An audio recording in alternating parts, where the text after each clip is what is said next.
no neatkarības. Latvieši ir ap 1,3 miljoni, bet mums ir sava valsts. Kurdu ir apmēram 35 miljoni, bet viņi dzīvo izkaisīt pa 5 valstīm. Latvijai Eiropas parlamentā būs tikai 8 balss no 732 apstākļos, kad arvien vairāk lēmumi tiek pieņemti ar balsu vairākumu. Mūsu valsts iespējas kaut ko ietekmēt būs visai niecīgas.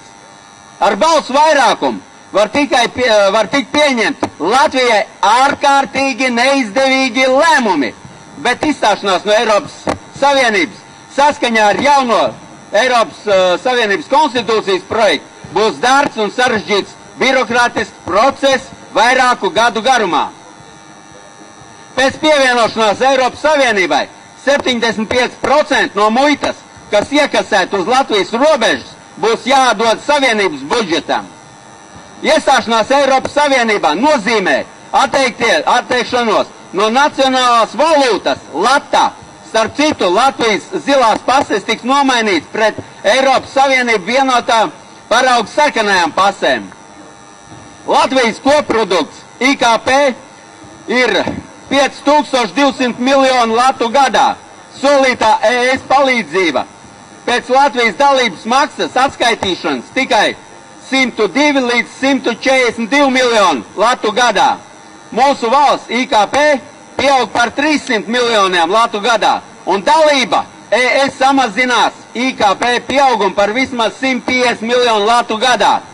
Tāpat kā notika Grieķijā, pieaugumu samazinājums 63%, un Īrijā pirmos 10 gadus pēc iestāšanos, iestājoties ES, varam zaudēt vairāk naudas nekā saņemsim no Savienības. Ļoti žēl, ka Normons Grosiņš nav atrādis laika ierasties pie mums un detalizēt paskaidrot šo te lietu ciparos, jo viņš ir spečuks konkrēti ciparos, bet aptuveni ir sekojuši to, ko mēs esam saņēmuši no Eiropas Savienības, un to, ko mēs esam zaudējuši, ir kaut kur līdzīgi. Tā kā jautājums par izstāšanos no Eiropas Savienības ir ļoti un pietiekami nopietni un reāls solis. Kad uzdevu jautājumu, vai tas ir reāli, es pateicu jā, ja mēs būsim kopā ar Krieviem, ja tauta būs vienot, mēs to varam. Cik ilgi mēs būsim vergi savā valstī? Cik ilgi?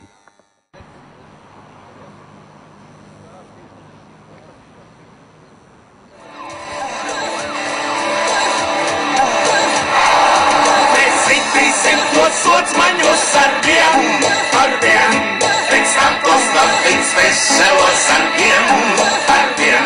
Mēs sekēsim tos sots maņus, pēc tam tos labdīgs veselos ar vien.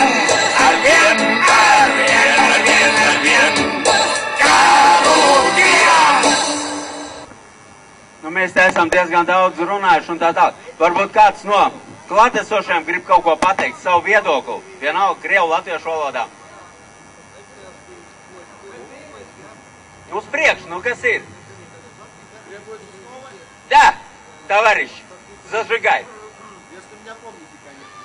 Помню, Алеша, дороги Смоленщины, когда русская женщина-мать по-русски тебя 3 раза обняла. Собственно, что я могу сказать? На текущий момент мы имеем сложившееся полицейское государство, где буржуазия непосредственно смешалась с бюрократией. Как мы видим, здесь живой непосредственный пример протеста против глобализации, против как такового Евросоюза, против процессов самого по себе буржуазирования нашего латвийского социума. Разумеется, я это поддерживаю. Я, конечно же, не являюсь сторонником как такового капитализма, меня можно назвать снова коммунистом. Но все-таки, безусловно, это наша объединяющая платформа. Разумеется, тем, кто хочет принять участие в таком процессе, я эту инициативу поддерживаю. Я все. Nu, spasiba za мнение. Varbūt vēl kāds grib mazliet parunāt par sistēmām, kas ir izveidotas Latvijas valstī, ko nākās saskarties gandrīz katru dienu. Ja mēs ņemam, piemēram, medicīnu, izveidosies tāda interesanta situācija, kad, ja ģimenes ārsts neaizsūta pacientu pie speciālista, viņš to naudu iebāž sev kabatā. Rezultātā ārsts ir ieinteresēts, lai cilvēki pie viņa mazāk nāk ārstēties un mazāk iet pie speciālistiem. Tas pats ir sociālais apdrošināšanas aģentūrā. Izrādās, ka aģentūrai ir vienots budžets ar sociālajiem pabalstiem. Respektīvi, jo viņi mazāk izmaksā naudu sociālajos pabalstos, jo viņiem pašiem vairāk paliek prēmijām un eiro remontiem. Tas pats ir pašvaldībās.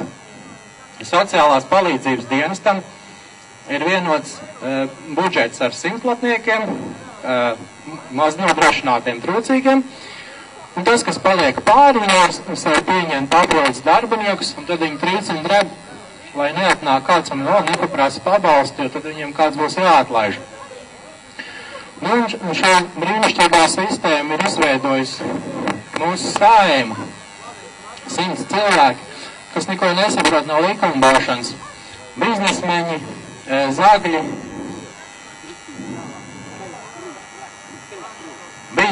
zagļi, karjeristi. Interesanti, kad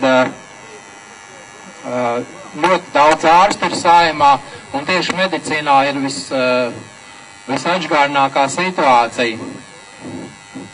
Un Zatlera kungs neatbalstīja mūsu 24. martā prasību samazināt Latvenergo tarifus, vienkārši delegāti aizmirs iedot aploksni. Paldies!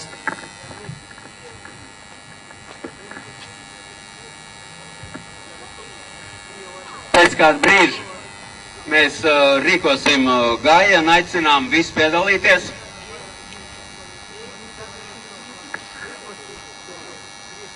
Maršruts ir sekojoši, ka šo te pašu būs neliels maziņš šovu, būs.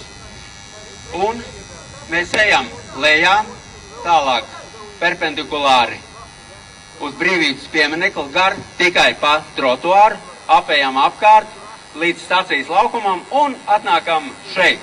Vienkārši nodemonstrējam mūsu prasību pēc darba un maizes. Tas ir tik ļoti vienkārši elementāri. Pēc darba un maizes. Nu vajag tā tik tālu nodzīvoties. 20 neatkarības gadus, kad vienkārši tautai nav ko ēst. Tas ir vienkārši genocīds. Еще раз повторяю, если мы не будем вместе с русскими, нам кранты, и вы тоже одни тут ничего не сделаете.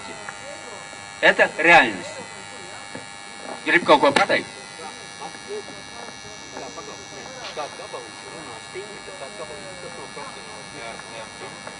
Tā, halo, labdien!